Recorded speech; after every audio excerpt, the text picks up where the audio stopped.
देखो,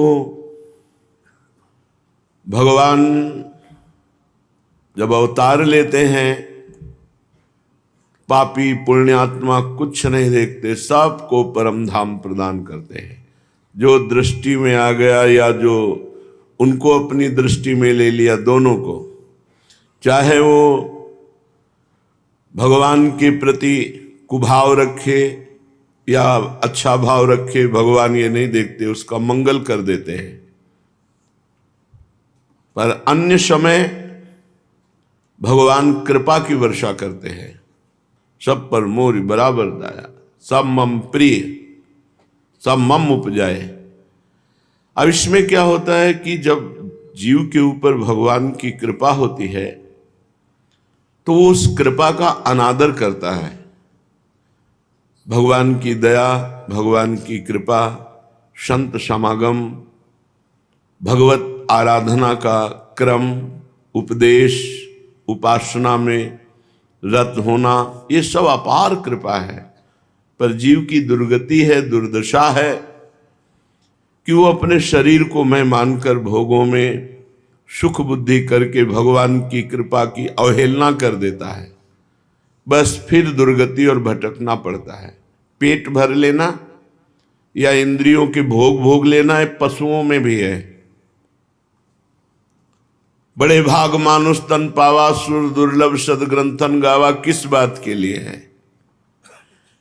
ये जो दुर्लभो मानुषो देहो देही नाम क्षण भंगुरा तत्रापि दुर्लभम मन्येत वैकुंठ प्रिय दर्शनम। ये दुर्लभ मनुष्य देह कही गई किस बात के लिए? भजन करके इंद्रियों को शासन में लेकर भगवान की प्राप्ति के लिए। वो बड़े अभागी हैं जो भगवान से विमुख होकर भोगों में सुख मानकर राजी हैं, जिनका जीवन संकट में जा रहा है पर वो समझ नहीं पा रहे, अंधकूप में जा रहा है वो समझ नहीं पा रहे। पुण्यों के प्रभाव से सुख भोग रहे हैं और पाप कर्म वर्तमान में कर रहे हैं। परिणाम में जब आपके भूत का पाप कर्म और वर्तमान का पाप कर्म दोनों जुड़ेंगे तो तुम्हारा ऐसा सर्वनाश शुरू होगा, फिर कोई बचा नहीं सकता। इसलिए अभी कृपा है, संत कृपा, गुरु कृपा, शास्त्र कृपा, भगवान कृपा, सब है आपके ऊपर। आप अपने ऊपर अपनी कृपा कर लीजिए। अपनी कृपा जो संत सदगुरुदेव शास्त्र आज्ञा करते हैं वैसा चल दीजिए प्यारे, तो बच जाओगे, मुक्त हो जाओगे। श्रीपाद प्रबोधानंद जी महाराज कह रहे, अरे शीघ्रम शीघ्रम श्रुत धन कलत्रादि ममता प्रताने कालोयम नहीं बपुरिदम मृत्युनुगतम समस्ता लभ्यानाम परमिद मलभ्यम स्वकृपया भुवि व्यक्तम वृंदा विपिन अभिधावति हठता। अरे मूर्ख, शीघ्रम शीघ्रम करो, जल्दी कर जल्दी कर। तूने मृत्यु को अधीन नहीं कर रखा है। कभी भी किसी भी क्षण मृत्यु तेरे शरीर को नष्ट कर सकती है। कभी कोई भयानक रोग हो सकता है, सब होश उड़ जाएंगे तुम्हारी अहंकार के। जहां रिपोर्ट आई, पता चला कैंसर, पता चला किडनी फेल, पता चला तुम्हारा दिल कमजोर हो रहा, कभी भी फेल हो सकता है। वो कब फेल होगा, तुम अभी फेल हो जाओगे, पक्का समझ लो। बातें बनाना अलग है, जब शरीर में मृत्यु वाला रोग होता है ना, तो अच्छे अच्छे के होश उड़ जाते हैं और बस डिप्रेशन में पहुंच जाता है। न रात में नींद, न दिन में भूख, न चैन। इसलिए पहले से अगर चित्त भगवान में जुड़ा है तो मरने से सब जग डरा मेरो मन आनंद, कब मरी हो कब भेटी हो पूरन परमानंद। अपने प्रीतम से मिलना है, मरना क्या है, शरीर छोड़कर प्रीतम से मिलना है। अरे शीघ्रम कुरु शीघ्रम सुत धन कलत्रादि ममता। ये स्त्री, ये पुत्र, ये धन, ये मकान, ये वैभव तुम्हारे साथ नहीं जाएगा, तुम्हारे साथ भगवान का नाम जाएगा। परोपकार से जो धर्म किया है वो जाएगा, जो शरीर से भगवत सेवा की है वो जाएगा। ये शरीर मृत्यु के अनुगत है, कभी भी छूट सकता है, इस पर विश्वास मत करो, कभी भी छूट सकता है। पान की दुकान में खड़े मोटरसाइकिल, पान लगा, 2-3 पान, अरे जल्दी कर यार देर हो रही है, बस गिरे मोटर, पान लगे रखा है, जल्दी कर रहे थे पान के लिए और पान मृत्यु ने उनको कर लिया। एक के सामने भोजन की थाली है, होटल में बैठे, पान पूरा मुंह उसी में, राधे श्याम, किस क्षण एक कवल भी नहीं खा सकते। अगर समय पूरा हो गया तो ऐसे श्वास भी नहीं ले सकते, राधा बोलने की तो बात जाने दो। इसलिए जब तक श्वास है, वर्तमान में तुम नाम जप करो, राधा राधा राधा, भविष्य तुम्हारा मंगलमय होगा, भूत तुम्हारा पवित्र हो जाएगा, भविष्य मंगलमय हो जाएगा। वर्तमान में नाम जप कर। ये कोई दुर्लभ नहीं है, स्त्री पुत्र धन संपत्ति, ये सब पापियों के घर होए। सुत दारा धन लक्ष्मी पापियों के घर होए, संत समागम हरि कथा तुलसी दुर्लभ दोए। समस्त दुर्लभ वस्तुओं में दुर्लभ वस्तु है भगवत प्रेम। भगवान मोक्ष तक दे देते, लेकिन प्रेम सहज नहीं देते। पृथ्वी में प्रकाशित ये श्रीधाम वृंदावन, इसका आश्रय, इसका वास सीधे प्रिया प्रीतम का प्रेम प्रदान करता है। यदि निरपराध होकर रहा जाए तो, रहनी से रहा जाए तो। आहा मंदा वृंदा विपिन इदमीय स्थिर चरम, चिदानंदाकारे गुणमय धिया साधन धिया, वयंतु श्री राधा मुरलीधर दास्यैक रससम, पदा में तत्कंदम द्वयमखिल वंद्यम ब्रवीणु महा। अय मंद बुद्धि, अब भी मान ले, वृंदावन आ जा, कुछ क्षण बैठ, सत्संग सुन, यमुना के पावन पुलिन पर बैठकर नाम जप कर, मंत्र जप कर, वाणी गायन कर, नाम कीर्तन कर। क्योंकि वृंदावन में थोड़ा भी भजन चिदानंद रूप प्रदान करता है। वृंदा विपिन इदमीयम स्थिर चरम, चिदानंदाकारे गुणमय धिया साधन धिया। यहां जो थोड़ी भी साधनामयी बुद्धि करके साधना कर ले तो बहुत बड़ा उसका फल होता है। चिदानंदमय स्वरूप वृंदावन प्रकाशित करता है। तू माइक आचरणों के द्वारा यहां अपराध करता है, इसलिए तुझे अनुभव में नहीं आता। वृंदावन प्रेम समुद्र है, आनंदमय है, चिदानंद स्वरूप प्रदान करने वाला है, पर आपको क्यों अनुभव में नहीं आता? क्योंकि आप कुधिया गंदी बुद्धि रखते हो। यहां आकर भी वही गंदे आचरण, गंदी बात, गंदा दर्शन, गंदा व्यवहार। यदि तुम इन माइक गुणमय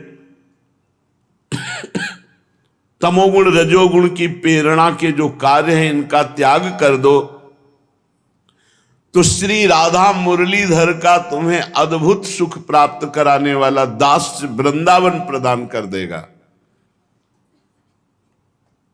ये समस्त वंदनियों का परम वंदनीय महाधाम वृंदावन है।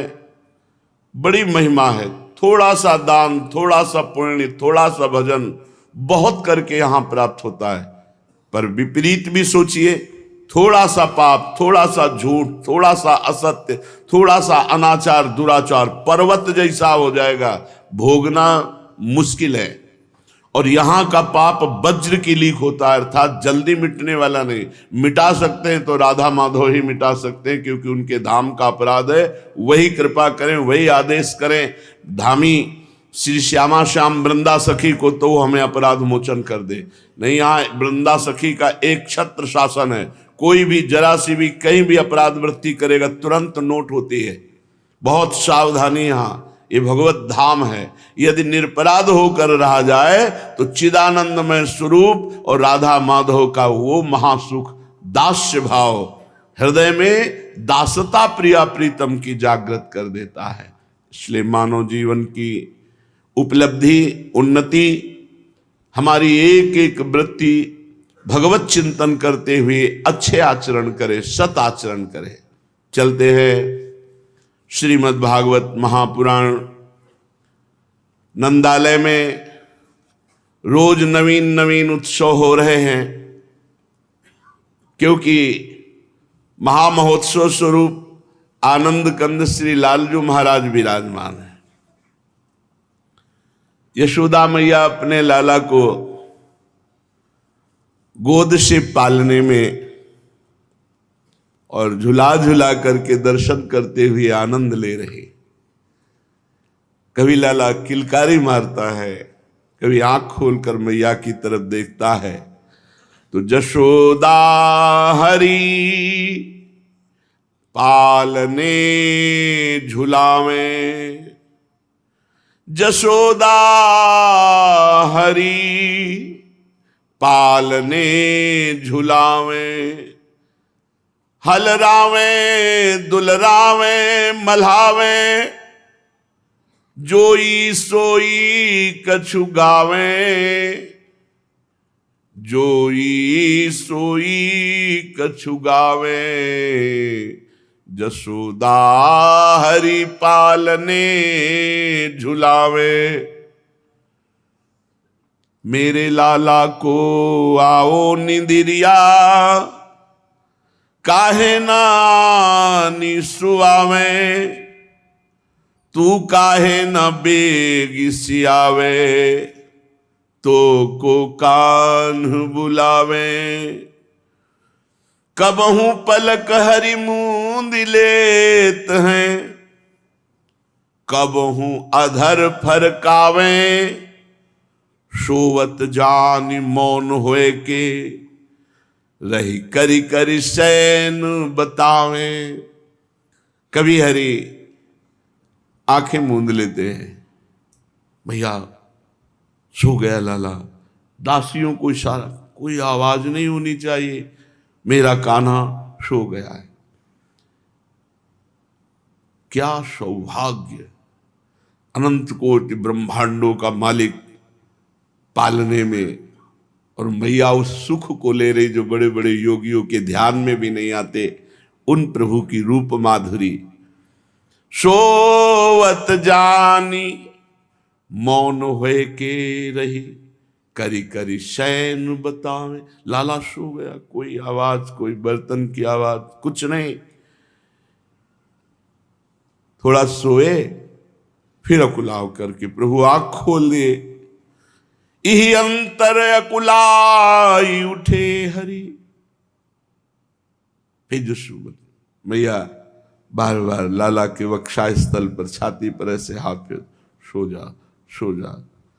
जसुमति मधुरे गावे, जो सुख सूर अमर मुनि दुर्लभ, सो नंद भामिनी पावे, जसोदा हरि पालने झुलावे।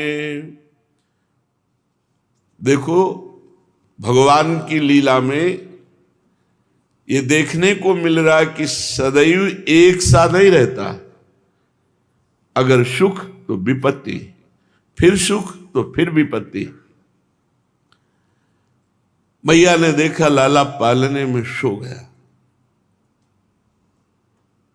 लाला के लिए अपने हाथ से दूध गर्म करती, अपने हाथ से मक्खन निकालती, सेवा में लग गई।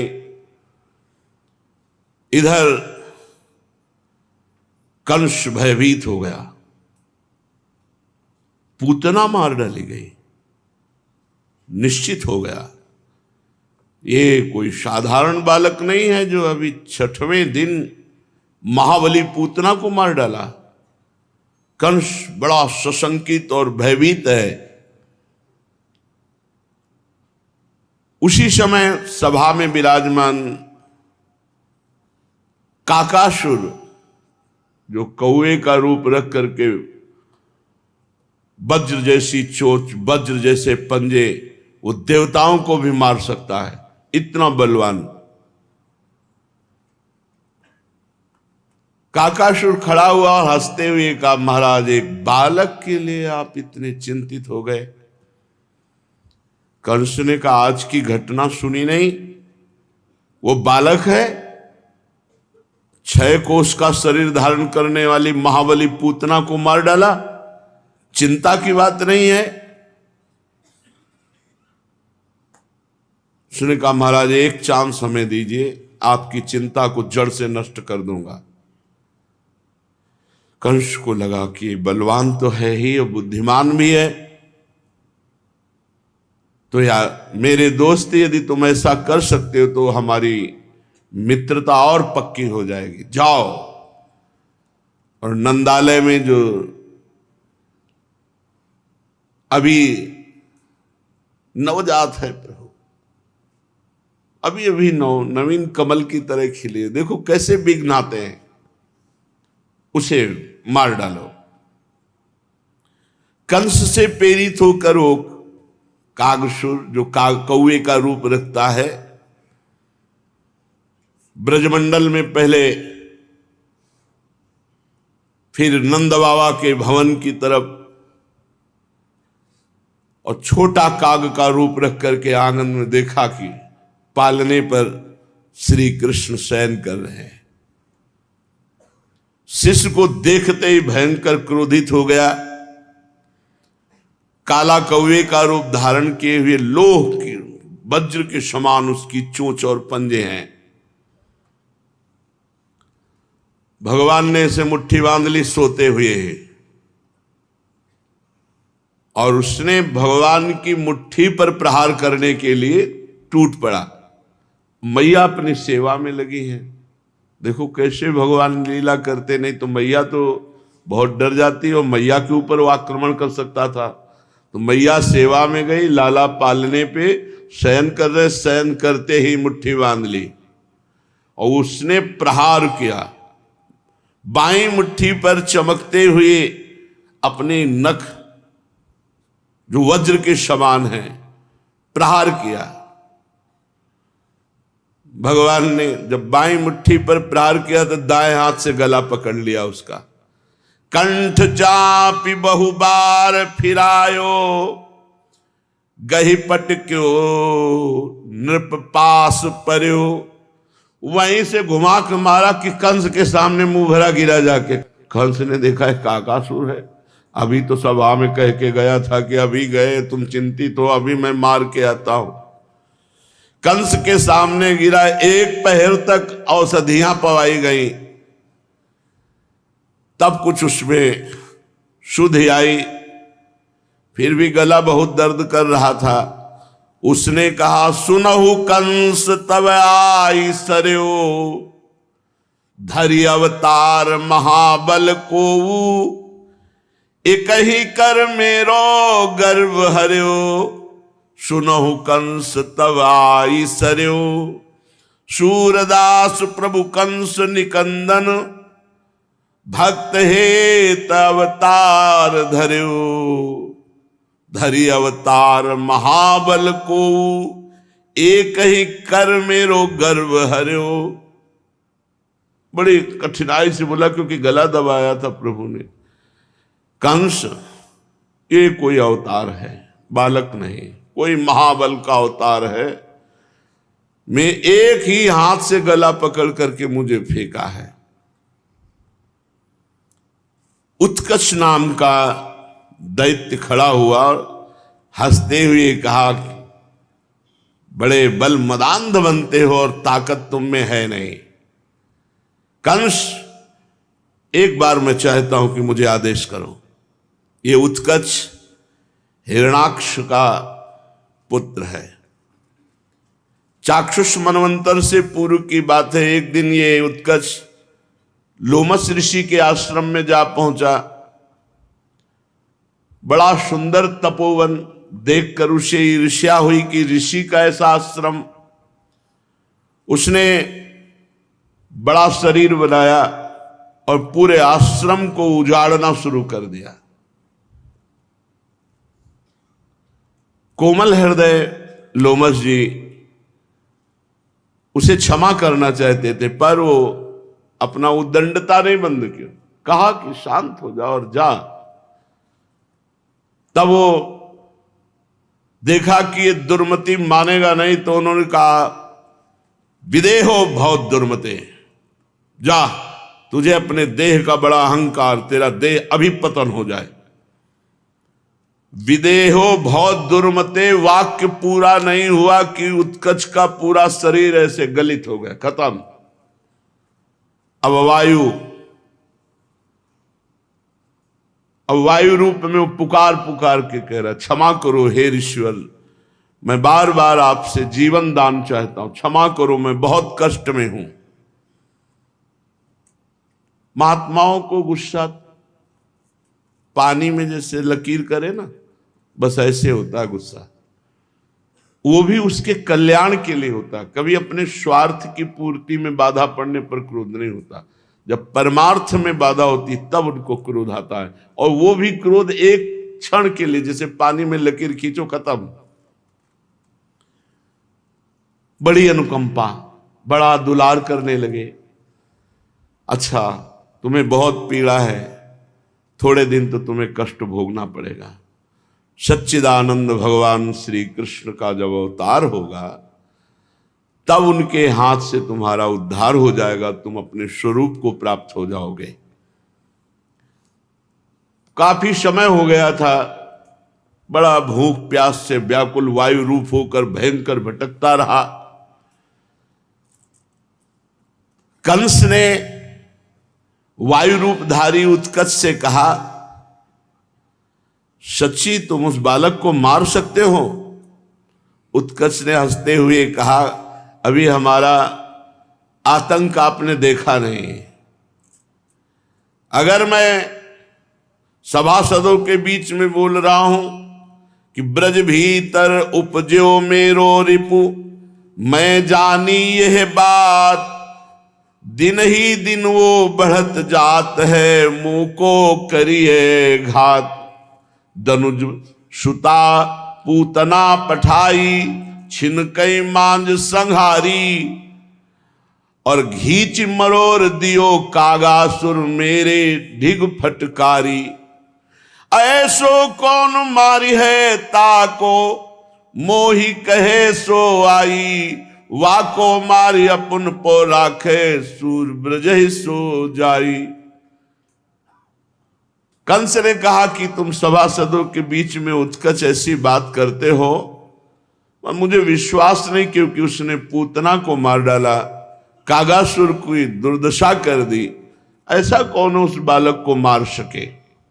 मानो प्रज्वलित अग्नि में घृताहुति पड़ गई हो। कंस के वचन से उत्कर्ष गर्व को प्राप्त हुआ, अहंकार करते हुए कहने लगा, मैं राक्षसों का सेनापति हूं, हिरणाक्ष पुत्र हूं, शरीर नहीं है तो क्या, मैं वायु रूप से पूरे ब्रज को नष्ट कर सकता हूं। कंस ने कहा, जाओ एक बार तुम भी उपाय करके देख लो। बवंडर रूप, वो जो ऐसे घूमता हुआ बवंडर होता है ना, ऐसा रूप धारण किया उसने। दो कर जोरी भयो उठी ठाढ़ो, प्रभु आयस मैं पाऊं, ही आते जाए तुरंत ही मारो, कहो तो जीवित लाऊं। और कंस से कहा, तुम आनंदित रहो, कहो तो मार कर मैं फेंक दे या जिंदा तुम्हारे सामने ले आवे। कंस ने भूरी भूरी प्रशंसा की, वाह वीर, जाओ उसको मार डालो।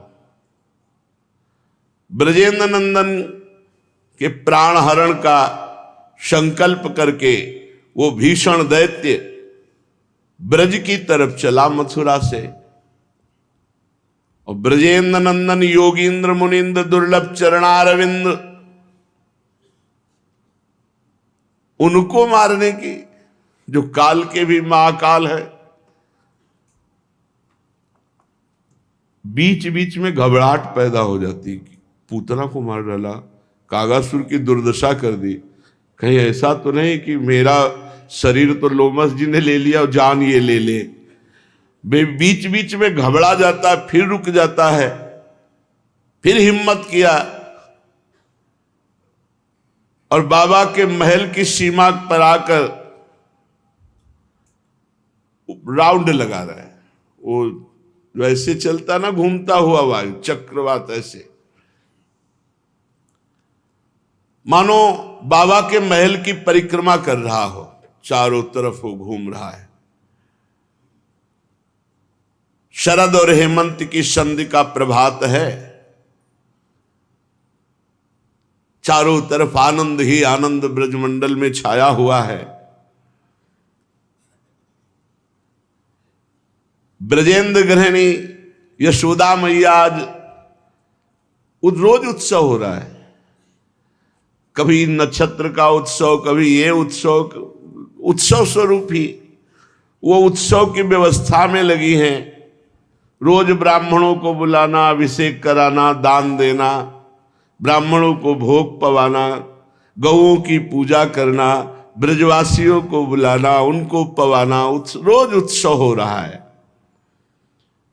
रोहिणी जी के सहित वो सेवा में लगे हैं, पर धीरे से एक बार सेवा करते करते लाला का दर्शन कर लेते हैं। सुखपूर्वक लाला शयन कर रहा है। अगर जरा सा भी शंका हुई तो दौड़ करके पहुंच जाती है नजदीक, लाला को गोद में उठाती है, दुग्ध पान कराती है, फिर शयन करा देती है।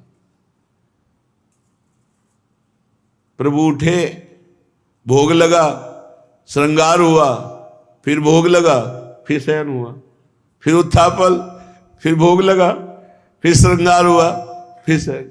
यही तो है, यही अष्टयाम सेवा कर रही है यशोदा मैया। रोहिणी जी यशोदा मैया सेवा में लगी हैं और धात्रियां दासियां भी उनकी आज्ञा का पालन कर रही हैं। कभी कभी प्रभु बड़े जोर से किलकार मारते हैं, दौड़ पड़ती है धात्री, यशोदा जी, रोहिणी जी नजदीक आती, छोटे छोटे वाद्य रखे, झुनझुनाए, ऐसे ऐसे अखिल कोटि ब्रह्मांड नायक प्रभु किलकारियां मारते हैं। नंद नंदन अभी कोई झुनझुना बजा रहे, कोई कुछ गा रहे, इतने में धीरे से करवट ले। अरे आज मेरे लाला ने करवट लिया, करवट बदलने का उत्सव हो। अब पहली बार लाला ने करवट लिया है, दाहिनी करवट ली, फिर मैया को क्या कहना, अपार आनंद। आज करवट बदलने का उत्सव होगा। हमारे लाला ने करवट बदली है। एक ही साथ तुमुल ध्वनि हो गई, बाबा को सूचना करो, ब्राह्मणों को बुला। अरे लाडले है, मंत्रोच्चारण करें, उनको गौएं दान करो। लाला ने करवट स्वयं बदली है, स्वयं करवट ली है। यशोदा मैया मुख चुम्बन करती हैं, हृदय से लगाती हैं। इतने में ये समाचार सुनकर लाला ने करवट बदली है, बाबा और बूढ़े बूढ़े गोप आ गए। शयनम पार्श्वनोपपीडम शयानम सुकुमार कुमार पीड मकस्माद्विलोक्य तद्वृत्ते धात्रीभिर्मात्रे निवेदित मात्रे साति मात्रानंद कंदलिता निज नंदन मंगलातिशय स्पृहणी श्रीमन्नंद क्षितिस गृहिणी भर्तुराज्ञाम सुगाताम शंभूय भूयः सर्वा समाहूय तमे महोत्सवम महामहोत्सवम चकार। बाबा आए, आज मेरे लाला ने करवट बदली, महोत्सव हो, नहीं महामहोत्सव हो, पूरे ब्रजमंडल को पवाओ। आज लाला स्वयं अपनी शक्ति से करवट बदला है। बाबा ये शक्ति दे रखा, नहीं देखा कि लाला छाती में चढ़ के पूतला को मारा, कागासुर को मरोड़ दिया। ये वात्सल्य में नहीं दिखाई देता। उनको लगता है भगवान मेरे नारायण ने मेरे बालक की रक्षा की। नंद द्वार पर शंख ध्वनि, दुंदुभी, भेरी, वेणु, बीणा, मृदंग, ये सब बाजे बजने लगे। मंगल गान करती हुई ब्रजांगनाएं नंद महल में आने लगी। धान्य, दूर्वा, हरिद्रा, चंदन, मांगलिक द्रव्य हाथ में लेकर गोपियों का दल वेदज्ञ ब्राह्मण ब्रजेंद्र नंदन ने समस्त ब्रह्म ऋषियों के चरण धोए और स्वर्ण के पात्रों में भर भर करके रत्न अन्न राशियां दान की। सुंदर बहुमूल्य वस्त्र, रत्नाभूषण, मणिमालाएं, ये सब ब्रह्म ऋषियों को दान की। फिर करोड़ों की संख्या में गौदान किया, नंद उपनंद सब। और जहां भगवान है वहां कभी कमी नहीं होती। करोड़ दान करे तो कई करोड़ व्यवस्था हो जाती है। ब्रजेंद्र की पूजा से संतुष्ट ब्राह्मणों ने आशीर्वाद दिया, लाला चिरजीवी है। ये हृदय से आशीर्वाद देते हैं। महिलाएं जो ब्रज युवतियां हैं, वो जो गांव के गीत गाए जाते हैं अपने गीत गा रही हैं। ब्रजरानी ने उट्टन लगा करके लाला को स्नान कराया। जब ऊपर से जल डालते तो लाला किलकारी करता है। देखो भावना में, देखो सुख मिलता है भावना में डूबने से। बड़ी सी थाल है, पहले गोदी में लेकर के अंगराग उपटन लगाती, फिर बीच थाल में खड़ी कर देती और अनुकूल जल के द्वारा प्रभु का अभिषेक, स्नान करा रहे। प्रभु कैसे आनंदित हो रहे, घुंघराली अलकावली, विशाल नेत्र, श्याम कांति, मुस्कुरा रहे हैं, किलकारी कर। जैसे जल डाले ना तो ऐसे नहीं हो, ऐसे बाल गोविंद। जो युवतियां हैं वो गीत गा रही हैं, सर्वांग जल से अभिषिक्त करके स्नान कराकर मैया अपने अंचल से पूछती है। बाद में गोद में लेकर के गोरोचन का तिलक लगाती है। फिर अनामिका से अच्छी तरह पोंछ करके काजल लेती है और बड़े बड़े अरविंदाक्ष नेत्रों में काजल लगाती है।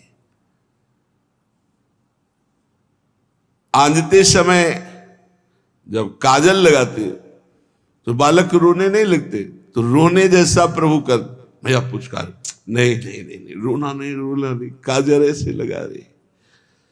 ये सुख मिलता है उपासना से। जिनके सूर्य और चंद्र नेत्रों से प्रकाशित होते हैं उनको प्रकाश मिलता है उन आंखों में, यशोदा में। और प्रभु रोने जैसा करते तो पुचकारते, रोना नहीं, रोना नहीं, पर वो रो ही देते हैं। तो मैया जल्दी से अपने दुग्ध को उनके मुख में डाल, फिर पुचकार करके हे पर ब्रह्म परमात्मा को कैसा दुलार। यही तो भाव में दम है। सब जगत के माता पिता वही हैं और उनको गोद में यशोदा मैया दुलार कर रही है। जब मीठा मीठा अनुकूल दुग्ध मैया का मुख में जाता है तो काजल लगे हुए नेत्र से नंद नंदन मां की तरफ देखते हैं। मां निहाल हो जाती है, आत्मविस्मृत सी हो जाती है। कुछ ब्राह्मण आए कुशा हाथ में लिए हुए और शांति कुंभ जल से आर्द बना बना कर मंत्रोच्चारण करके भगवान के ऊपर ऐसे छिड़क रहे हैं, शांति पाठ करते जा रहे हैं। प्रोक्षण छोटी छोटी बूंदें जल की पड़ रही हैं तो नंद नंदन सो जाते हैं। हाँ बढ़िया, कुशा से छिड़क रहे ना, ठंडी ठंडी जल के प्रभु आंख बंद कर लेते हैं। क्यों? क्योंकि वो मड़रा रहा है आसपास, सो नहीं, सोच रहे ज्यादा कुशा उषा जल छिड़कने में समय लगाए तो इनको भी समेट ले जाएगा, तो हम इनको बचाएंगे कि पहले उसको प्रहार करेंगे। प्रभु को पता है, सर्वज्ञ है, श्रीनायकोत्थानिक मंगलेस्मिन् प्राप्ताः समग्रा अपि गोपवध्वा ग्राहम सुखम तन्न कथम मयेति निद्रा सनैरीश दृशम किमागात। बिल्कुल सो गए कि कोई भी आसपास न रहे। भैया ने कहा सब चलो, लाला को नींद आ गई, लाला को सोने दो। और प्रांगण के भाग में सकट, गाड़ी के पहिए निकालने के बाद जो हिस्सा बचता है उसे सकट कहते हैं। वो मैया ने उसी सकट के पलना में लाला को सुला दिया। चलो साहब, वो सकट कोई ऐसे केवल लकड़ी का थोड़ी है कि मरकत मणि से पट्टियां, लाल मणि से, सब ऐसे मणियों से जटित वो है छकड़ाऊ, जो सकट कहते हैं। पहिया हटा देने के बाद गाड़ी का जो हिस्सा बचता है उसे सकट कहते हैं।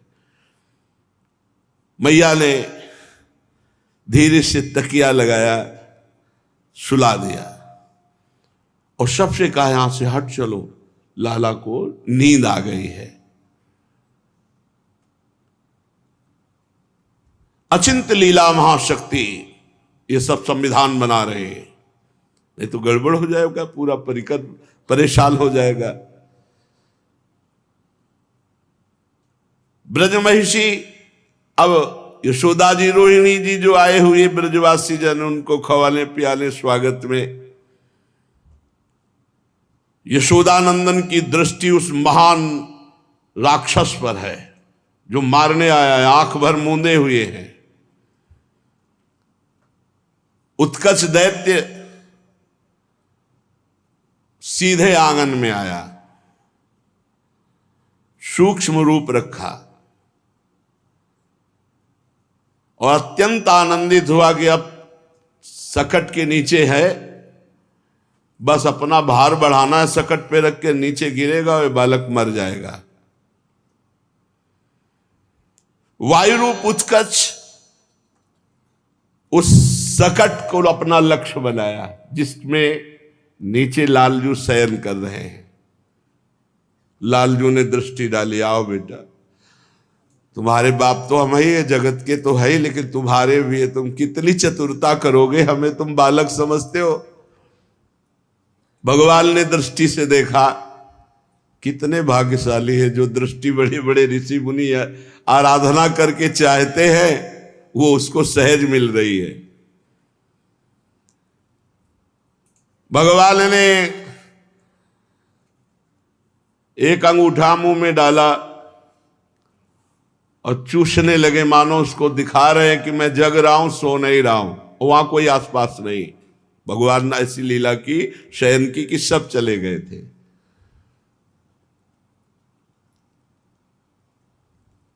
वैसे भी अंगूठा चूसने का अभ्यास है प्रभु को। उसमें आता है ना कि भगवान अपने कर कमल से चरण का अंगूठा, चरण का, करार विंदेन मुखार विंदम पदार विंदे विनवेशयंतम वटस्य पत्रस्य पुटे शयानम बालम मुकुंदम मनसा स्वरामी। तो कर पग गही अंगूठा मुख मेलत, प्रभु पौढ़े पालने अकेले, हरसी हरसी अपने रंग खेलत।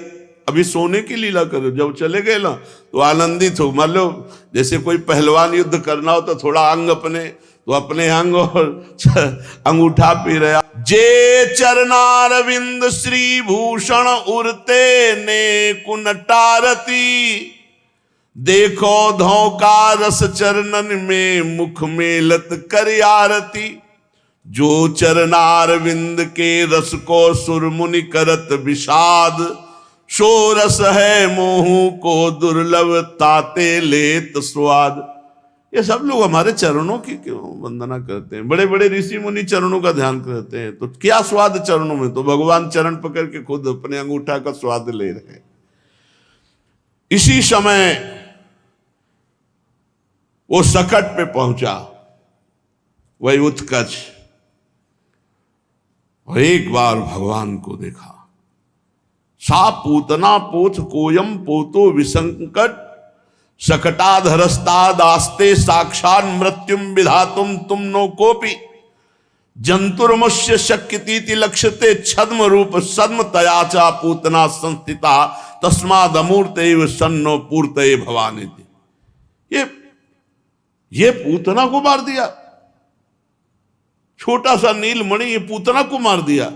सा पूतना पोथ कोयम पोतो, अरे पूतना क्या थी, उसको इसने मार दिया। मुझे तो विश्वास नहीं होता कि ये पूतना को मार सकता है। उत्कर्ष ने देखा तो भी मैं आज इसके प्राण हर ही लूंगा, यह वैसे तो बहुत सुंदर है और इतना सुकुमार है कि पूतना को कैसे मार सकता है। ऐसा निश्चय करके सकटे पर अपना जाकर बैठ गया और वजन बढ़ाने लगा। आसुरी माया का विस्तार, सकटा भारी वजन, और उसने जितना वजन लगाया पूरा अपनी आसुरी माया का कि नंदन इसी के नीचे पिस जाएंगे। और उत्कल को पता नहीं था कि अनंत ब्रह्मांड एक रोमकूप में धारण करते हैं, एक रोमकूप में दिखरावाते माता अद्भुरो प्रचंड रोम रोम प्रति लागे कोटि कोटि ब्रह्मांड ब्रह्मांड निकाया निर्मित माया रोम रोम प्रतिवेद कहे। क्या जाने हो असुर, भगवान को पीस डालने की इच्छा से पूरा भार रख दिया उस छकड़े के ऊपर। भगवान ने कहा कि तू धूर्तता यही दिखाने आया है हमारे घर में। किलकारी मारी चरण ऐसे, एक चरण ऐसे लगा दिया छकड़े पे। पालने से काफी दूर होगा छकड़ा। और छोटे से नंद नंदन बामन बन के गए थे तो पहला पग ब्रह्मलोक गया था। ये है ये, वो पूरी ताकत लगा रहा है, छकड़ा टस से मस नहीं हो रहा। छोटे से नंद नंदन का एक चरण केवल ऐसे पूरी ताकत लगा रहा है। सकटासुर वही उत्कर्ष। उत्कट ने सोचा कि कहीं और गोपगण आ गए तो हमारी बात बिगड़ जाएगी। पूरा फिर संकल्प करके माया के द्वारा पूरा बल, लेकिन जितनी माया है उन सब मायापति तो भगवान है। कहां वात्सल्य रस से दुलार करने वाले बाबा और मैया के द्वारा पोषित लालजू। लालजू ने योग माया की तरफ देखा कि बहुत उपद्रव कर रहा है ये। ब्रजेंद्र नंदन के वात्सल्य का आस्वादन, कहा मैं बालक हूं और ये उत्कच उपद्रव मचाने आया है।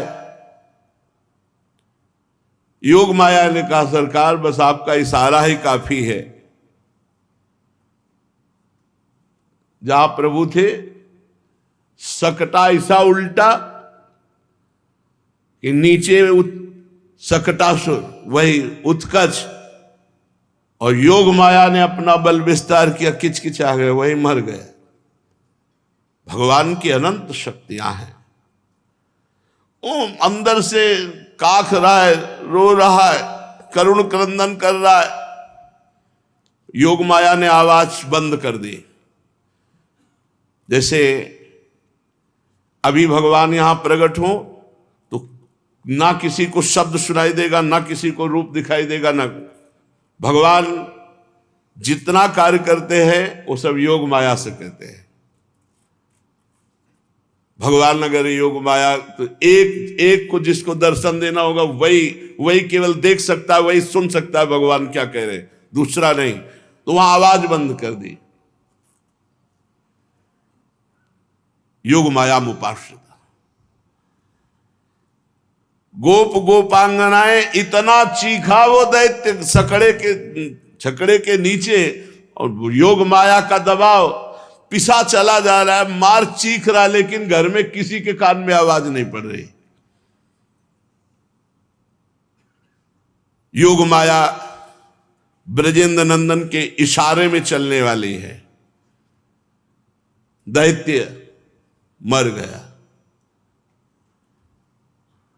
लेकिन सकटे में स्पर्श लालजू का चरण, और सकटे में वो था, तो लालजू के चरण के स्पर्श मात्र से, छकड़े के स्पर्श मात्र से वो दिव्य रूप में आ गया।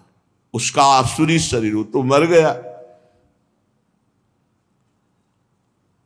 भगवान के अब योग माया इस समय किसी को आने नहीं दे रही।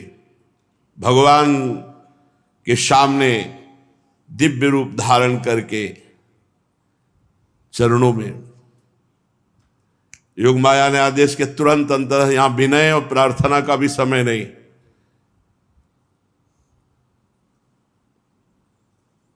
वो भगवान की अनुमति से अब आवाज पहुंची छकड़े की। समझ रहे, छकड़ा गिरे हुए कितना समय हुआ, वो मरा, फिर वो हाथ जोड़कर प्रार्थना की, दिव्य रूप धारण किया, और जब चला गया तब छकड़े की आवाज पहुंची, खर खर कर कर कुछ गिरा ऐसा लगा। सब दौड़ पड़े। ब्रजेश्वर कुछ दूर पे, अरे ये तो कुछ भयानक गिरने की आवाज है।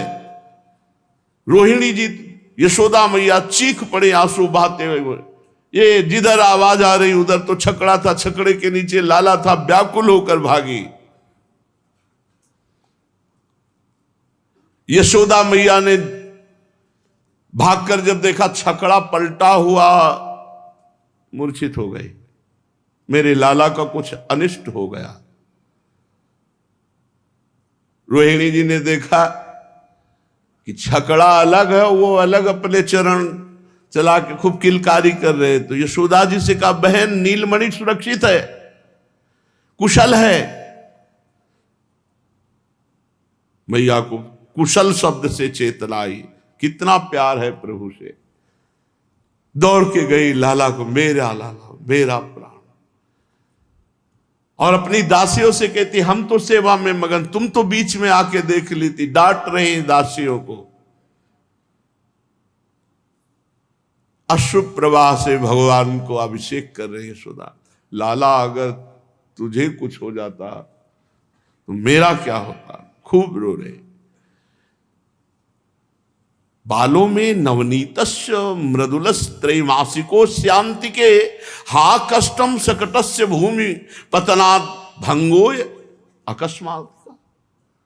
नंद बाबा आदि बड़े बड़े बूढ़े ब्रजगोप सोच रहे, ये तो छोटा सा लाला और ये सकटा कैसे पलट गया, ये तो बहुत मजबूत रेशम की रस्सियों से बना हुआ, ये ऐसा कैसे हो सकता है। तच्छ्रुत्वापि न मे गतम यदि सुभिस्ते नास्मि ब्रजाधिका। और थोड़ा तो आवाज होती, एकदम कैसे पलट गया। रस्सी टूटती, कुछ थोड़ा आवाज होती, कैसा ये।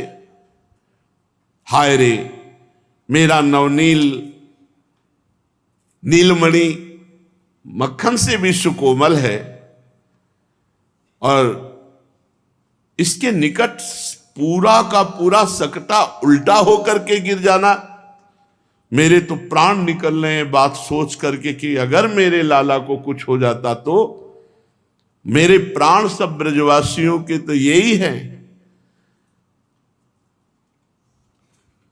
श्री लालजू महाराज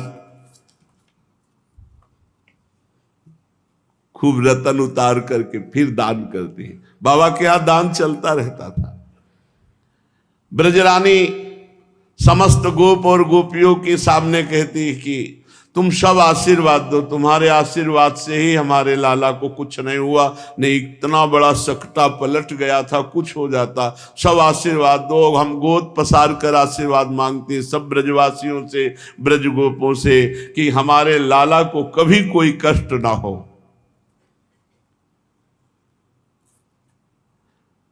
अब नंद भवन में बड़ी सावधानी रख ली जा रही।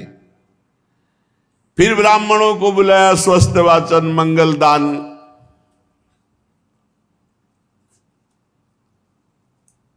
माता जी छाती से श्री लालजू को लगाए हुए हैं। इतने में कुछ गोप बालक भागते हुए आए और वो लालजू से, उनके नित्य सखा है, लालजू से कुछ बात कर रहे हैं तोतली बाड़ी में। मामा मम पापार्षतः सुरीयताम या यदा चा चा चा चरण मुमुत्था पितवानयाम ता ता ता तदा ते तेन स्पृष्ट मात्रो डी डी डी डी दीन इवोद वृता सोयम स स सकटा।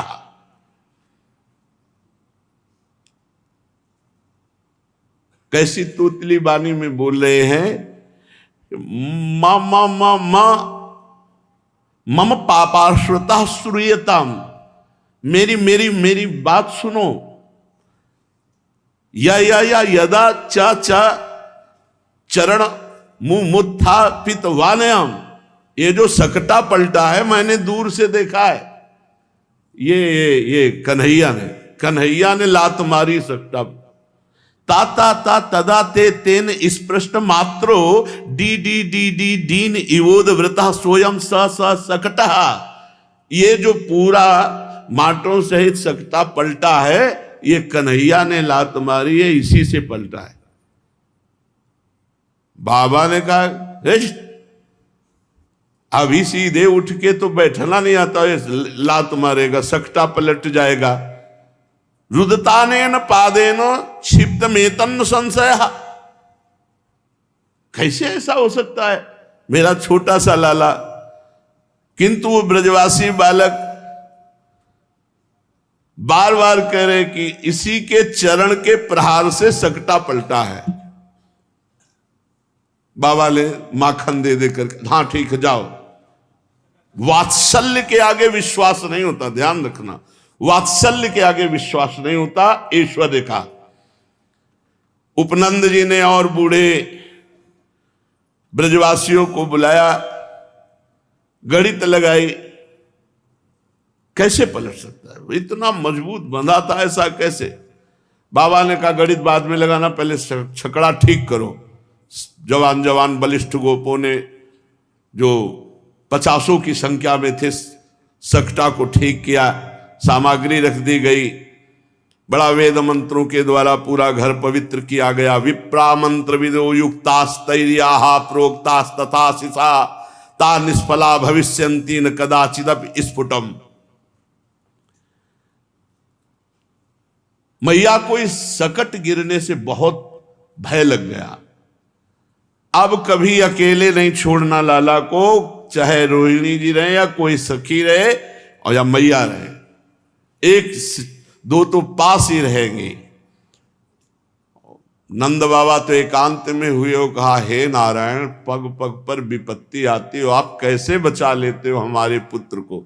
और ये नहीं कह रहे, सोच रहे कि जिनके अंश से नारायण प्रकट हुए वो स्वयं अंशी भगवान है।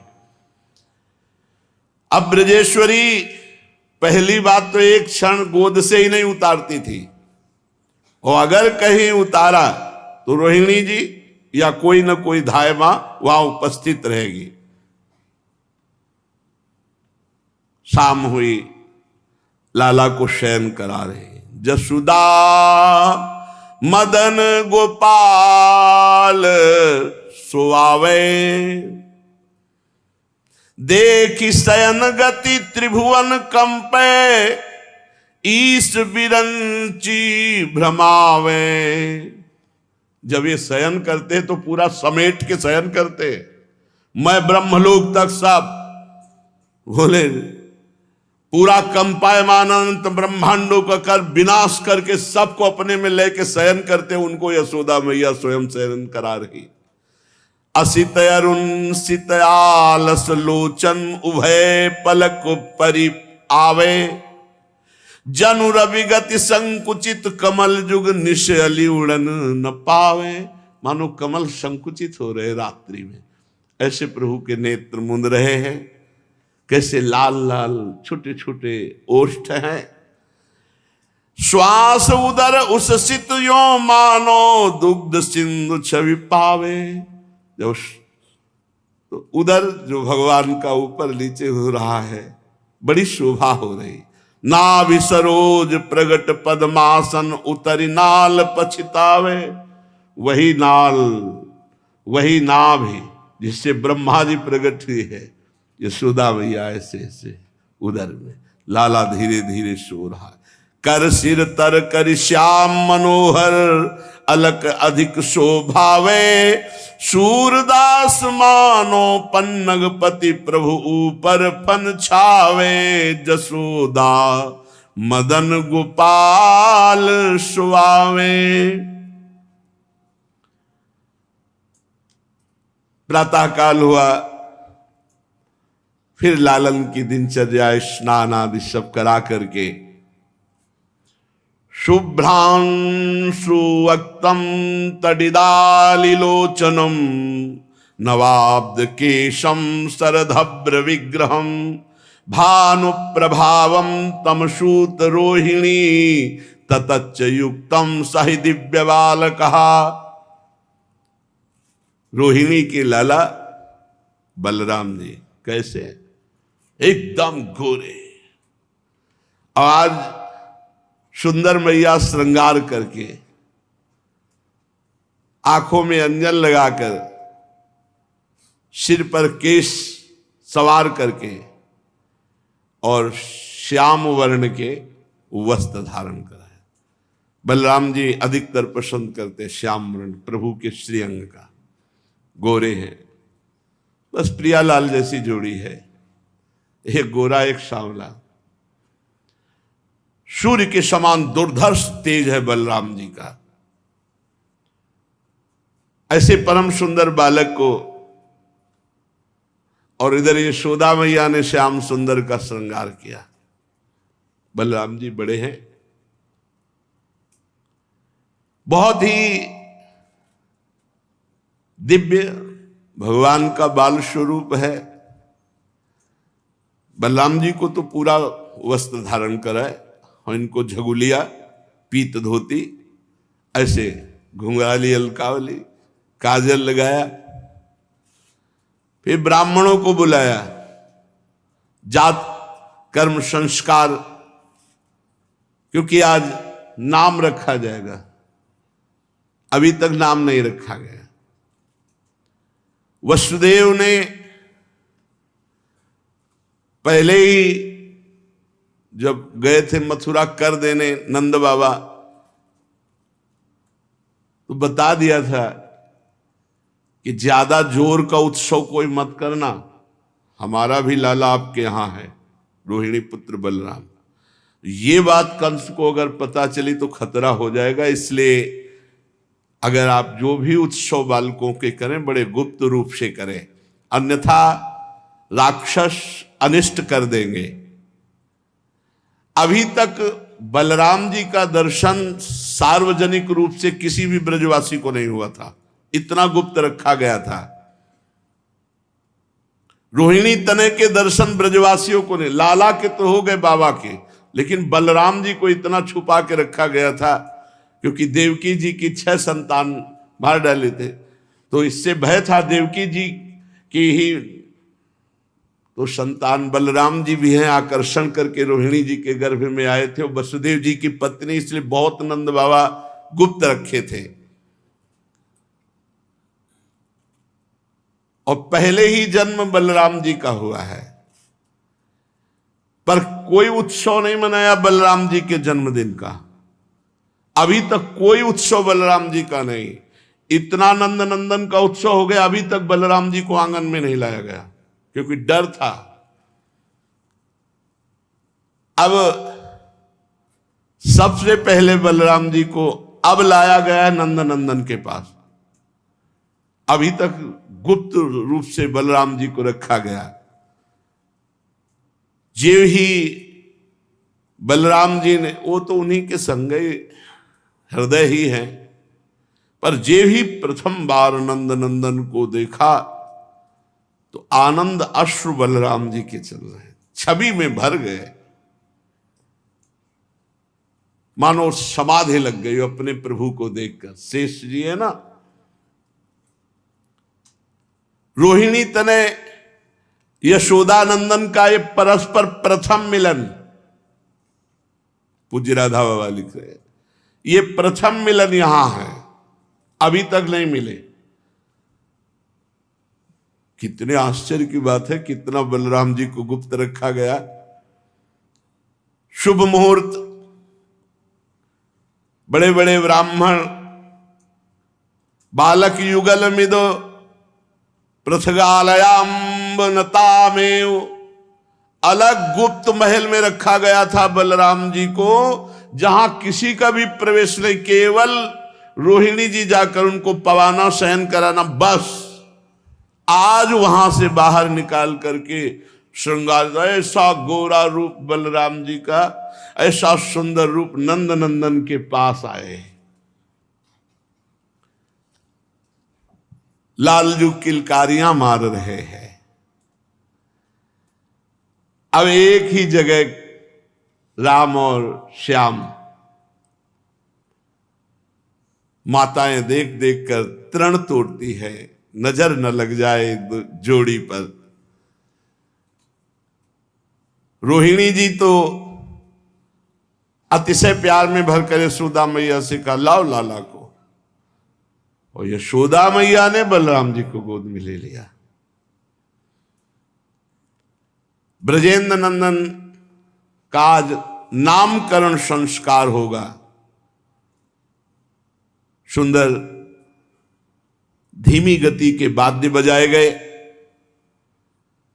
स्वस्तिवाचन हो रहा, और महान ऋषि गर्गाचार्य जी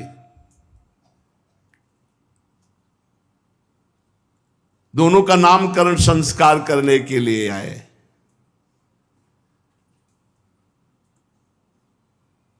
कहा कि देखो, हमारे मन में भागवतिक प्रेरणा हुई है। मैं वैसे तो प्रसिद्ध हूं आचार्य रूप में, लेकिन आपके नहीं। और अगर हम नामकरण संस्कार भगवत प्रेरित होकर के यहां आए हैं, और अगर ये बात कंस को पता चली तो निश्चित समझ जाएगा कि वसुदेव जी के ही पुत्र वहां हैं, और कोई न कोई खतरा कर देगा। इसलिए हम चाहते हैं कि गुप्त रूप से नामकरण संस्कार हो जाए। यदुवंशियों का कुल पुरोहित हूं, पर करना मुझे नामकरण संस्कार, और सही बताए तो वसुदेव जी ने ही मुझे भेजा है। नंद बाबा बहुत प्रसन्न हुए, हाथ जोड़ करके चरणों में प्रणाम किया, कहा मानो स्वयं भगवान पधारे। गर्गाचार्य जी आप विराजिए, उनके चरण धोए, आरती पूजा की, बड़ा अभिनंदन किया, और कहा भगवान संत तो पूर्ण काम होते हैं, वो तो हम जैसे गृहस्थों को पावन करने के लिए पधारते हैं। आप जैसे महात्माओं का हमारे जैसे गृहस्थों के घर आ जाना परम कल्याण का स्वरूप है। हम तो घरों में इतने उलझ गए हैं कि हमारा चित्त जो है भगवान, या देखो कैसी दैन्यता, भगवान आंगन में खेल रहे। हमें लगता है कि हमारे कल्याण के लिए भगवान नारायण ने आप जैसे महापुरुष को भेजा है।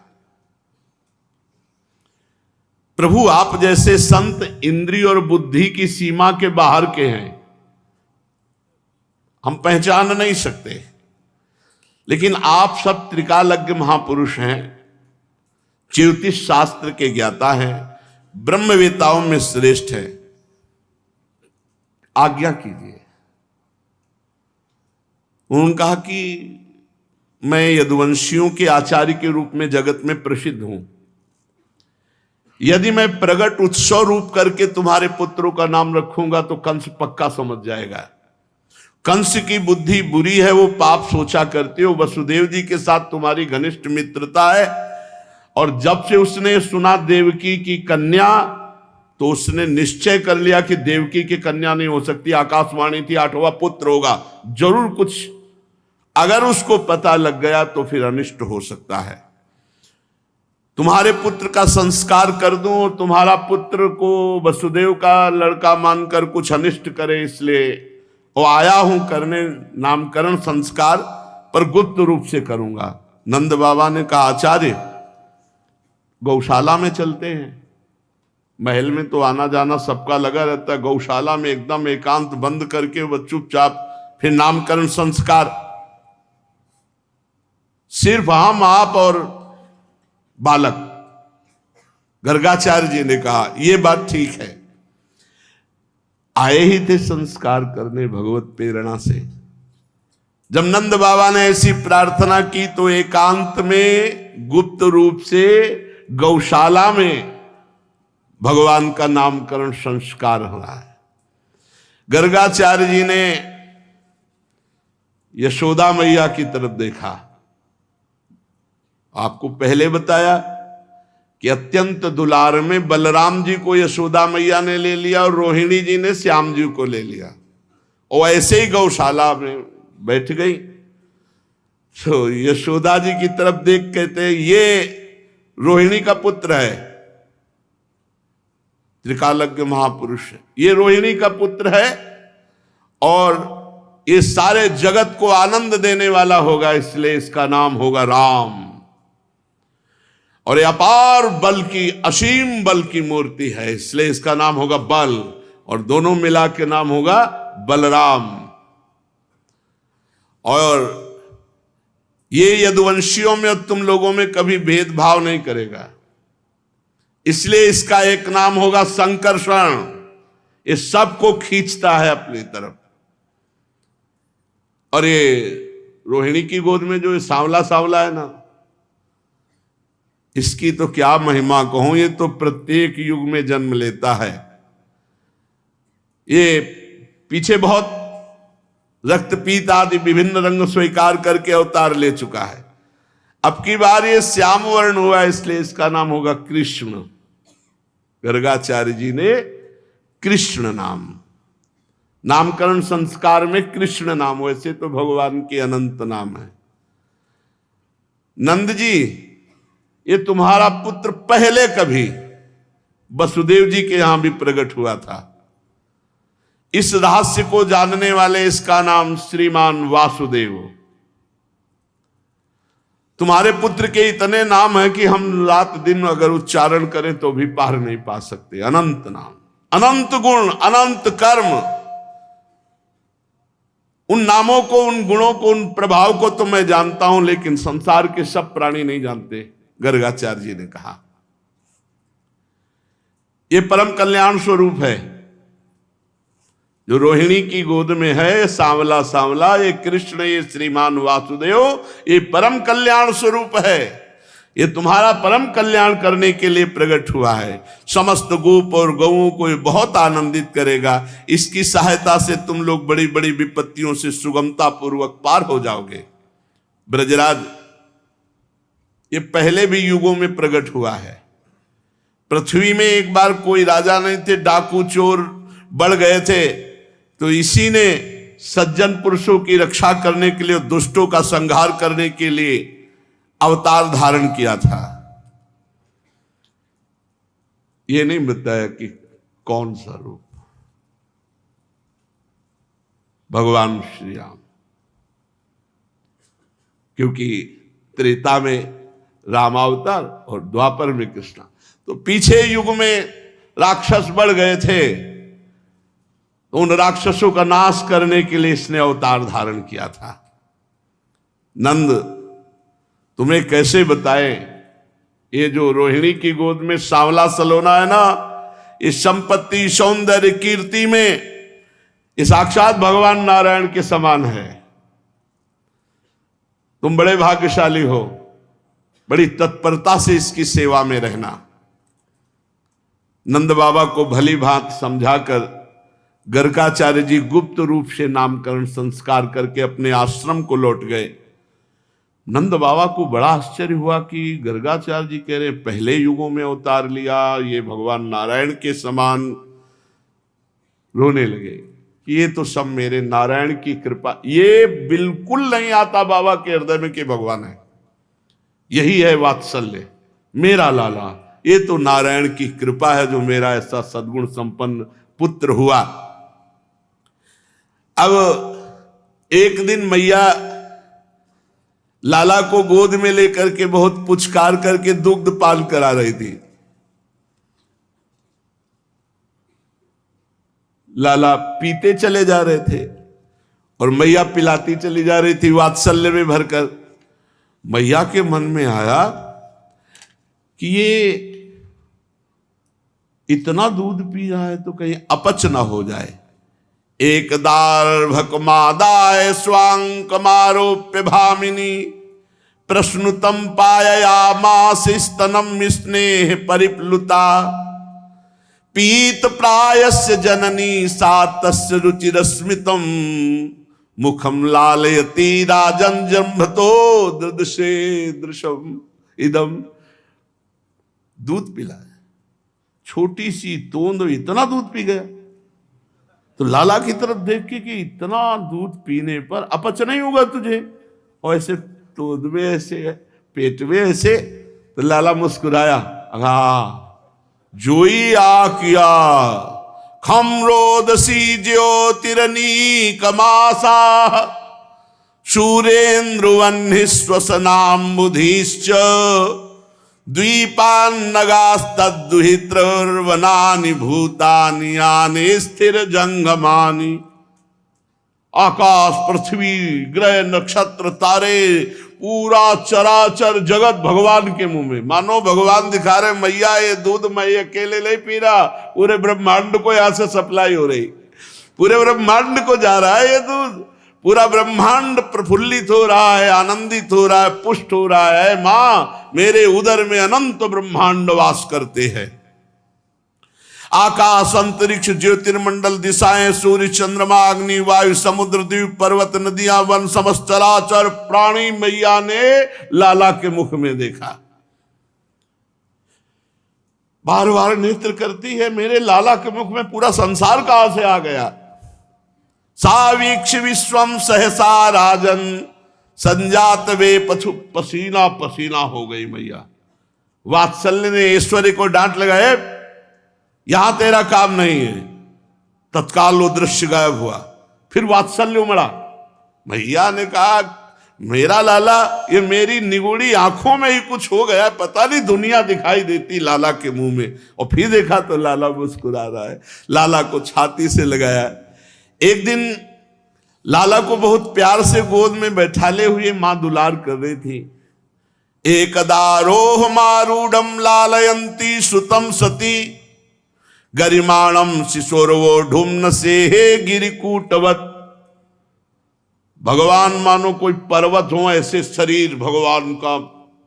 यशोदा मैया की टांगें दर्द करने लगी, कितना तगड़ा हो गया है, इतना पीड़ा कैसे हो सकती है। और उधर कंस के पास जब सूचना पहुंची कि जो तुम्हारा उत्कच था ना वही सब कच्छ हो गया, दोबारा तुम्हारे खबर भी देने नहीं आएगा। कंस ने बवंडर रूपधारी तृणावर्त को भेजा, जाओ। वो सीधे बवंडर भयंकर रूप रख करके भगवान ने कहा मैया को गोद में, मैया हमें गोद में लिए, वो मैया को भी उड़ा ले जाएगा। इतना जोर का वजन किया कि मैया ने कहा आज लाला को इतना कैसे वजनील हो गया। भूमौ निधायतम गोपी विस्मिता भार पीड़िता महापुरुष मादध्यो जगता मास कर्मशु। इतना भार से पीड़ित हो गई कि ढनगा दिया जमीन में से। ओहो कितना गरु हो गया लाला। और इसीलिए भगवान ने अपना वजन बढ़ाया कि मैया यहां से सेवा में जाए। लाला जो ही जमीन में ऐसे, लाला मानो सो गया, चलो थोड़ा सो जा हम काम कर लेते, यही चाहते थे भगवान। इसके बाद वो भगवान नारायण का स्मरण करते हुए घर के काम। तृणावर्त ने देखा बढ़िया अवसर है, निजी का सेवक था कंस का। ये कंस की प्रेरणा से वायु रूप होकर के आया और भगवान श्री कृष्ण को उठाया और बस आंगन से आकाश और आकाश से ब्रजरज से पूरा गोकुल ढक गया, किसी को कुछ दिखाई नहीं दे रहा। बस भयंकर साए साए वायु की आवाज और धूल भरी वायु। 48 मिनट तक तो कुछ दिखाई ही नहीं दिया, ऐसा अंधकार छा गया रज का। जब ये बवंडर चला तो मैया भाग करके वहां गई जहां लाला, लाला तो वहां था नहीं। मैया तो बहुत घबरा गई, बेसुध हो गई, अपना पराया कुछ सूझ नहीं रहा, जिधर देखो उधर धूल भरी आंधी। जैसे बछड़े के बिछुड़ जाने पर गाय की दशा होती है, ऐसे मैया व्याकुल हो गई, रोने लगी, यहां तक कि मूर्छित होकर पृथ्वी पर गिर पड़ी। क्या भगवत प्रेम है। भगवान ने बवंडर रूपधारी उस तृणावर्त का गला पकड़ा और जब आकाश ले गए और कस के दबा दिया, और भगवान ने इतना बोझा भारी किया कि वो सह न सका, न एक कदम आगे बढ़ सका। तृणावर्त भगवान श्री कृष्ण को नीलगिरी के समान सो इतना वजन बढ़ा लिया। भगवान ने कस के गला दबाया, शिशु रूप भगवान के गला दबाने पर वो निश्चेष्ट हो गया, असुर मर गया, आंखें बाहर निकल आई, बोलती बंद हो गई, प्राण पखेरु उड़ गए, अपना रूप असली धारण करके वहीं धम्म से गिर पड़ा। जे ही गिरने की आवाज सुनी, ब्रजवासियों ने देखा, अरे ये तो राक्षस है, और राक्षस की छाती में कन्हैया, जैसे पूतना की छाती में थे। दौड़ करके सब ब्रजवासी गए, भगवान श्री कृष्ण आराम से उसके छाती पे। क्या धन्य है ये दैत्य भैया, धन्य है, धन्य है। परब्रह्म परमात्मा छाती में अंतिम श्वास निकल रही, इनसे ज्यादा धन्य और कौन होगा। गोपिकाओं ने दौड़ करके लाला को गोद में उठाया, छोटे से लाला, और भार नहीं सह पाया तृणावर्त। मैया जब होश में आई, लाला गोद में दिया। मैया अत्यंत आनंदित होकर बार बार भगवान नारायण को प्रणाम कर रही, भगवान आपने हमारे बालक की रक्षा की।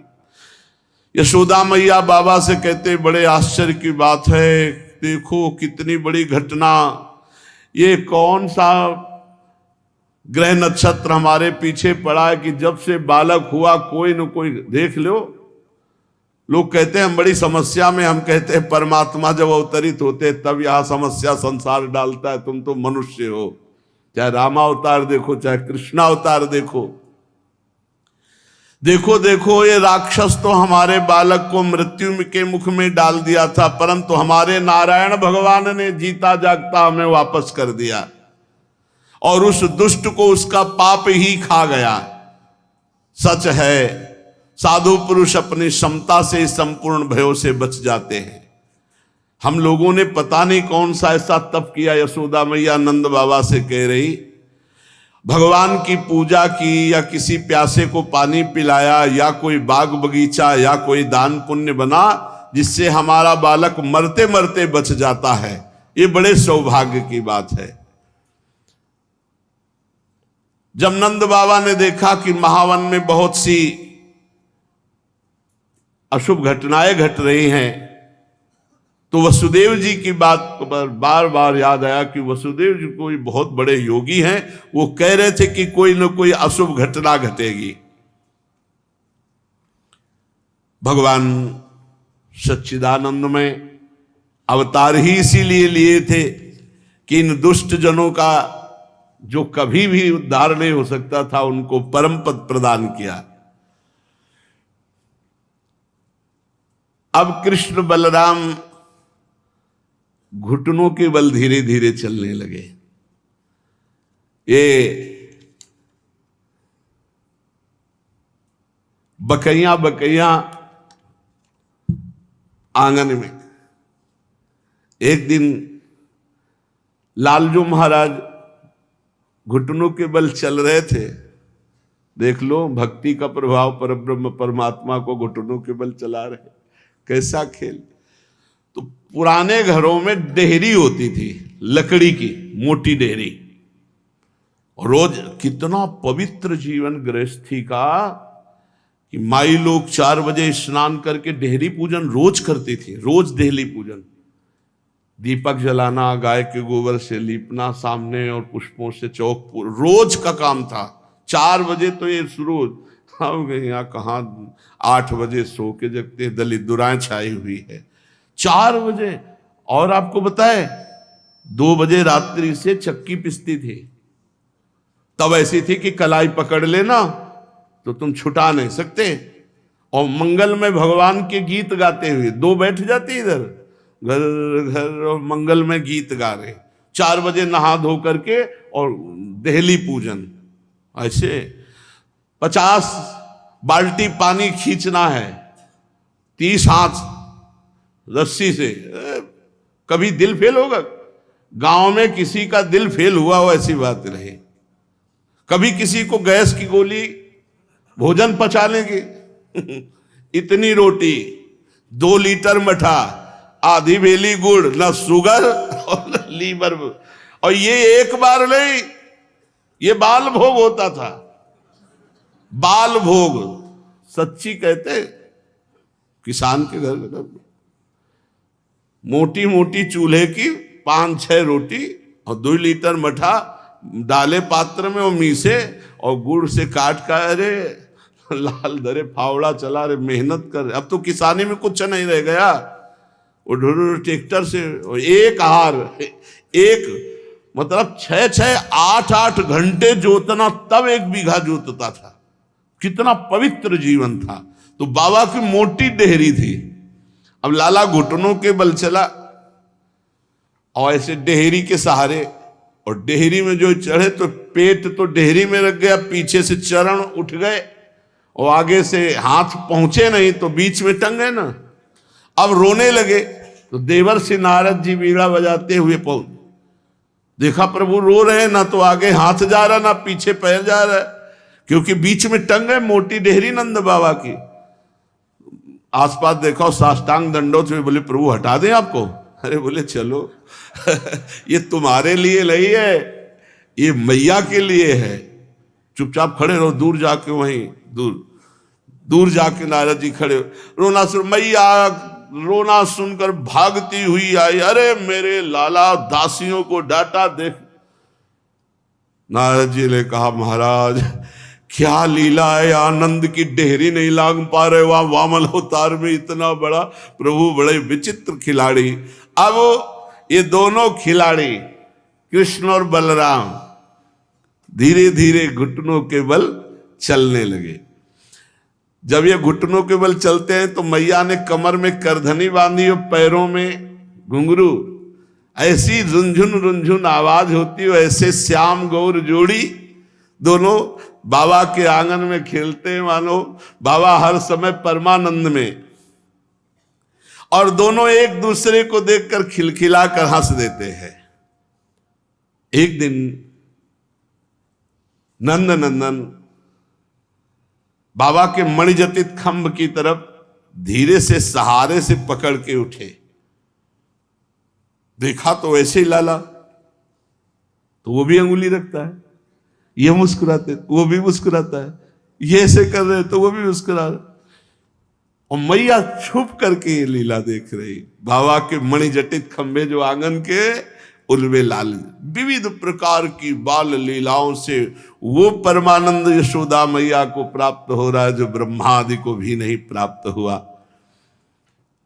चलते चलते किसी के पीछे लग लेते हैं, और जब वो इनको गोद में लेने को चलता है तो अरे फिर दौड़ करके पीछे घुटनों के बल ऐसे। और यशोदा मैया, रोहिणी मैया ये देख देख करके आनंदित हो रही। माताओं का हृदय वात्सल्य स्नेह से भरा हुआ है। कभी कभी अब ये घर के बाहर चलने लगे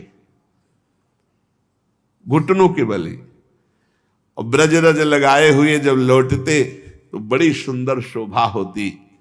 माताएं उन्हें गोद में ले लेती, स्नान कराती, नए वस्त्र धारण कराती, स्तनपान कराती।